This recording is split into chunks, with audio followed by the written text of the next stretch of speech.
The Helsinki air crackled with tension. Jong Un, flanked by imposing guards, pointed a dismissive finger at the lone American sentinel. "Get him on my shot." The world held its breath, utterly unaware of the silent, unbreakable vow this tomb guard carried.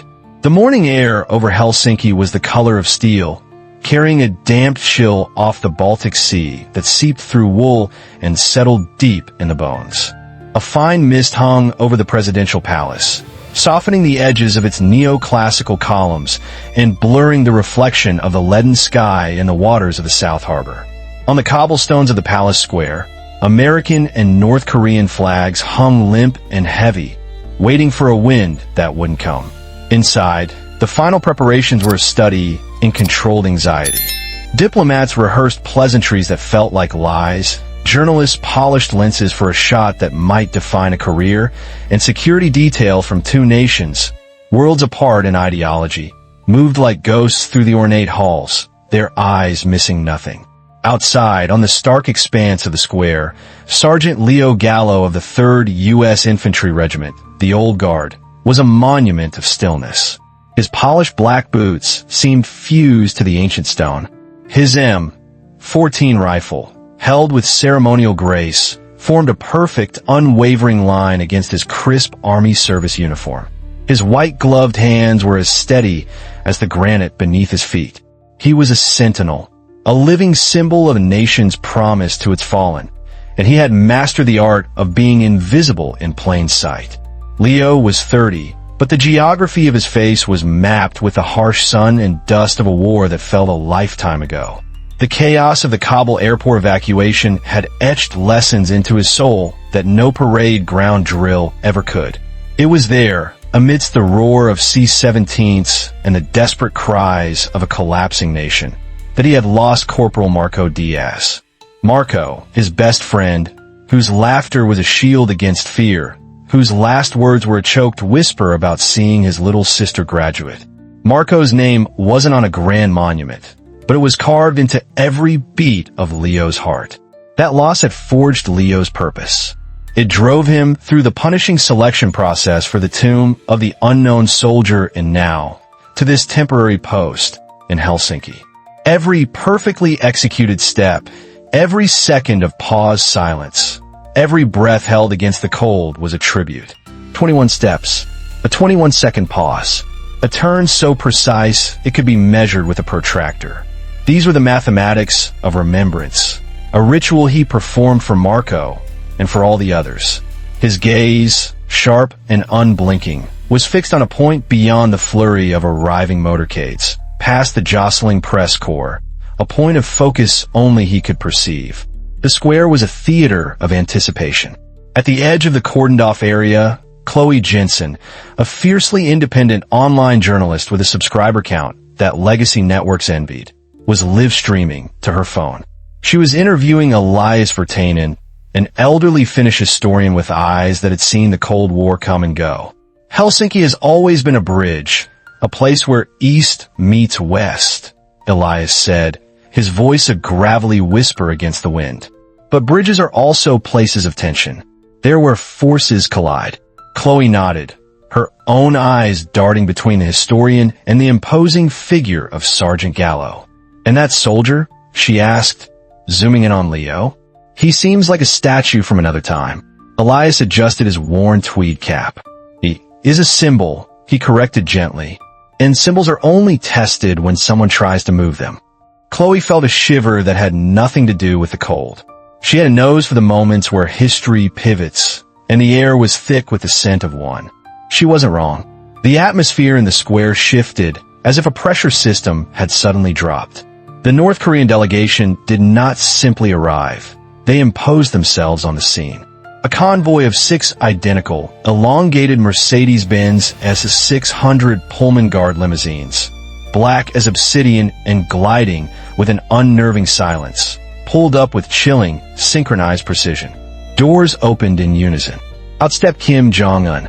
He was a block of dark-suited certainty in a world of gray mist. He adjusted the cuffs of his mouse suit, his gaze sweeping across the plaza, not like a statesman surveying a venue, but like an emperor inspecting a new territory. His security team, a dozen men from the Supreme Guard Command in severe black suits, fanned out around him, their movements economical and predatory. The North Korean press corps, already in position, began filming, their primary objective clear: to capture a powerful image of their leader standing dominant before the historic presidential palace, with the American flag visible but subordinate in the background. But there was a problem. A perfectly uniformed American soldier was standing exactly in the frame, a silent, disciplined sentinel who broke the carefully constructed narrative of absolute power. Jong Un paused halfway across the cobblestones, his eyes, small and hard, locking onto Leo. He tilted his head, a flicker of annoyance crossing his face. He said something in Korean to an aide, who then scurried forward. The aide conferred with the head of the security detail. Then, Kim's voice, surprisingly high-pitched, but sharp enough to cut through the murmuring crowd, sliced through the air. He pointed a dismissive, gloved finger. "Get that statue out of the way," he commanded in clear English. A collective intake of breath rippled through the press corps. Chloe Jensen's camera was locked on the scene, her heart hammering against her ribs. This was it, the pivot point. Two of the Supreme Guard Command agents, broad-shouldered men with blank faces and wires coiling into their ears, stepped forward. Their polished shoes clicked with menacing purpose on the stone as they approached the velvet rope that marked the boundary of Leo's ceremonial post. "Soldier," one of them said, his English heavily accented but understandable. "You are to move. Now." Leo Gallo did not move. He did not blink. His eyes remained fixed on his distant point of focus. His body was a column of unwavering resolve. The agent hesitated, a flicker of uncertainty in his eyes. He glanced back at his leader. Jong Un simply stared, an eyebrow slightly raised, a silent expression of impatience. He was a man for whom defiance was not a concept. It was an error to be corrected. The silence stretched, becoming heavy and suffocating. From the side of the plaza, a figure emerged, moving with an authority that parted the crowd. Colonel Ava Ramirez, her uniform immaculate, her dark hair pulled back in a severe, disciplined bun, strode forward. At 45, she was a combat veteran who commanded the respect of everyone in her battalion, and her gaze was as sharp as shrapnel. The sight of foreign agents attempting to intimidate one of her sentinels ignited a cold fire in her eyes. She positioned herself directly between the two North Korean guards and the velvet rope, her posture radiating an unbreachable authority. "Gentlemen," she said, her voice calm, but carrying the unmistakable hardness of forged steel. "You are attempting to cross a line of sovereignty represented by a soldier of the United States Army. Step back." The agents froze. They looked from her to their leader, caught in a standoff they hadn't anticipated. The plaza was now utterly silent. Every camera, every phone, every pair of eyes locked on this triangle of wills. Jong Un's impassive expression curdled into one of mild amusement, as if observing a curious local custom. He waved a dismissive hand at his guards, signaling them to hold their position, and took a slow, deliberate step forward himself. He walked until the toes of his gleaming shoes were inches from the velvet rope, crossing an invisible line of diplomatic protocol that no other world leader would dare. He stared directly at Leo, ignoring Colonel Ramirez completely. "A soldier who does not follow orders," he mused aloud, his voice carrying across the silent square. "This is your honor guard? He looks more like a decoration." Colonel Ramirez's jaw tightened, but she remained silent, trusting her soldier. She knew Leo. She knew the fire that forged his discipline. Jong Un's eyes narrowed, scrutinizing Leo from his polished boots to the unblinking gaze. "What's your name, soldier?" he demanded, the casual tone gone, replaced by a sharp edge of command. Leo's face was a mask of granite. His training was a fortress, his silence a shield. Inside that fortress, however, a storm was raging. The cold Helsinki air dissolved, replaced by the choking dust of Kabul. He saw the frantic, desperate faces at the airport gate. He heard the whine of jet engines, and the distant crackle of gunfire. And he saw Marco Diaz, grime on his face, giving him a weary thumbs up just moments before the blast that had torn their world apart. "You get home, Leo," Marco had said to him on their last quiet night on watch. "You stand for us. Don't let them forget us." This wasn't a post. It was a promise. This wasn't a square in Helsinki. It was sacred ground, purchased with the blood of his friend. Kim Jong Un let out a short, humorless laugh. He raised his right hand, clad in a fine black leather glove, and began to tap the velvet rope. Top, top, top. The soft, rhythmic sound was an obscenity in the profound silence, a gesture of profound contempt. It was the sound of a man testing the bars of a cage, utterly confident that the creature inside was powerless. "I am speaking to you," he said, his voice dropping to a low, menacing tone. "Or is it that you think I am not important enough to answer?" Chloe Jensen's live feed was focused entirely on Leo's face. She whispered into her microphone, her voice trembling with the tension of the moment. "Look at his eyes. He hasn't blinked. Not once. The entire world is watching this soldier's face right now, waiting to see if he will break." On her screen, comments flooded in a torrent of digital anxiety and support. "Hold the line, soldier. Don't let him bully you. God bless America." The tapping continued, a relentless psychological pressure. Top, top. Each soft impact was a hammer blow against Leo's discipline. He could feel the eyes of the world on him, the weight of his uniform, the cold steel of his rifle. But more than anything, he felt Marco's presence at his shoulder, a silent reminder of his vow. He held his ground. He held his breath. He held the line. The air in the plaza grew so thin it felt hard to breathe. The rhythmic tapping of Kim Jong-un's glove on the rope was the only sound in the world, a maddening metronome counting down to an unknown explosion. Colonel Ramirez saw the microscopic tightening at the corner of Leo's jaw, a sign of pressure that only someone who knew him would recognize. She knew this had to end, but it had to end on their terms. She took one precise step forward, her voice cutting through the tension like a surgeon's scalpel. It was directed not at the North Korean leader, but at her soldier. "Sergeant Gallo," she said, her tone formal, yet imbued with a rare, unmistakable current of trust. "You may speak if you choose." It was an extraordinary command, a shattering of one of the most sacred protocols of a sentinel's duty. It was an act of faith, placing the honor of the uniform, the regiment, and the nation entirely in the hands of the man standing on that post. For the first time, Leo's head moved. It was a slow, deliberate turn of a few degrees, just enough to bring his gaze away from the infinite horizon and lock it directly onto the eyes of Kim Jong-un. The shift was so powerful it felt like a tectonic plate had moved. When his voice came, it was not loud. It was low, steady, and devoid of any emotion except absolute conviction. Each word was a piece of granite, carved from the bedrock of his soul. "This post honors the fallen, sir," Leo said. "It does not move for a photograph." The words struck the plaza with the force of a physical blow. A collective, audible gasp swept through the crowd. The tapping stopped. The North Korean guards stiffened, their hands inching towards their jackets. Chloe Jensen's breath hitched, her camera shaking almost imperceptibly. Kim Jong-un's face, for a fleeting second, was a canvas of pure shock. He had expected fear or defiance, or perhaps panic silence. He had not expected this, a simple, unadorned statement of fact, delivered with the weight of an unbreakable truth.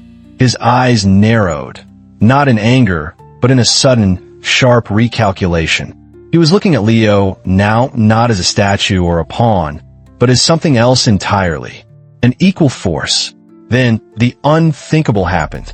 Kim Jong-un stared at Leo for 3 long, silent seconds. He slowly retracted the hand that had been tapping the rope. He took a half step back, a small but significant concession of ground. And then, he gave a single, sharp, almost imperceptible nod. It wasn't a bow. It wasn't a salute. It was a gesture of acknowledgement, a silent admission from one of the world's most absolute rulers to a lone soldier. It was a nonverbal confession. I see you. I understand. Chloe Jensen caught it. Her fingers flew across her screen, adding a simple, powerful caption to her live feed. He yielded. The post exploded. The hashtag the Sentinel stands began trending worldwide within 60 seconds.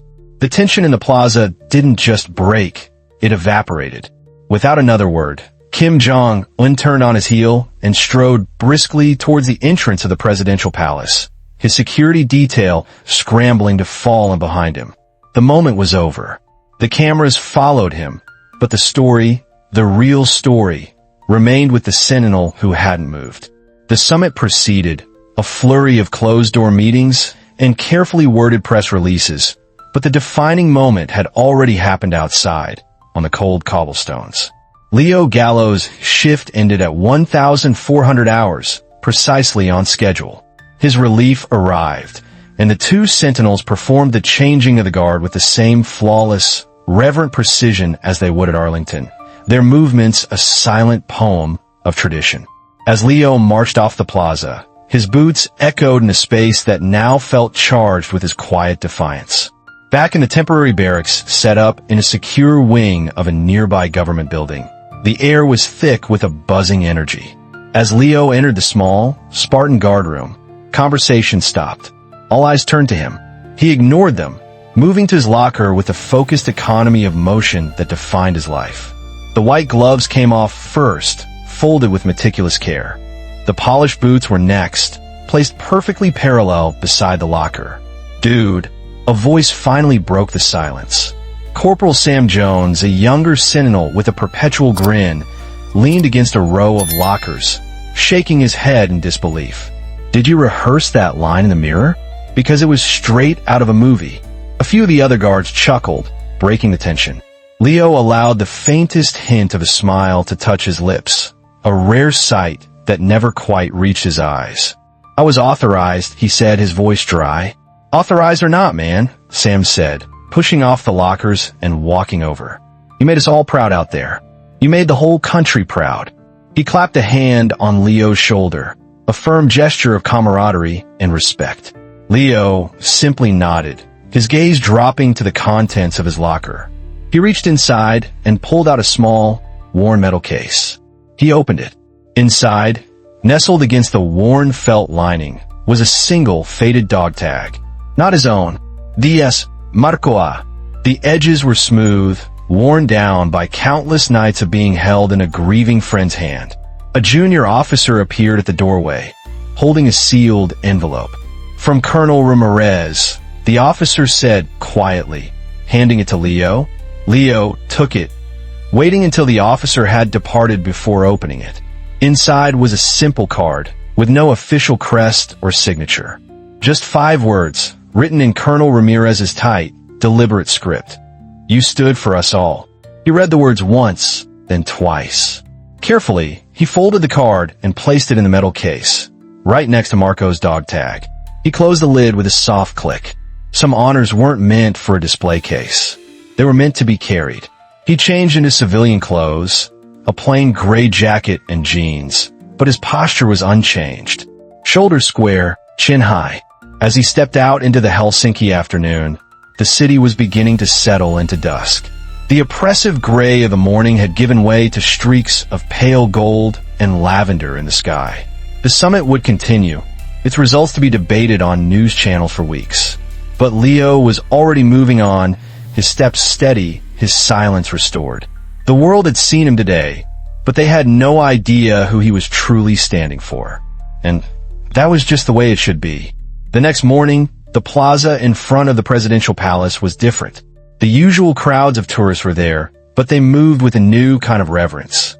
Small bouquets of blue and white flowers, the colors of the Finnish flag, had been laid near the velvet rope line.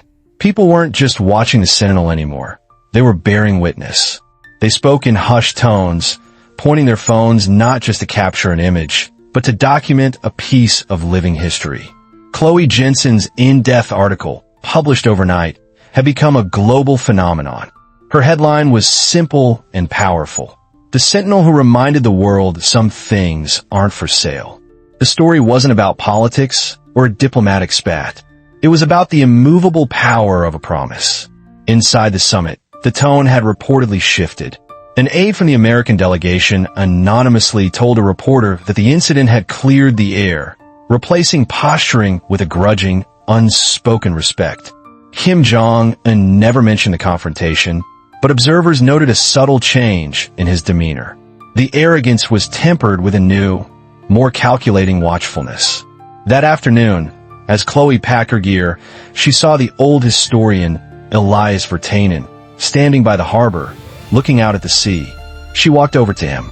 "He's a cornerstone," she said, nodding towards the distant, solitary figure of the new sentinel on duty. Elias smiled, a sad, wise expression. He had seen empires rise and fall from this very shore. "No," he said softly. "He is just a man, but his promise, his vow to the fallen, that is the cornerstone."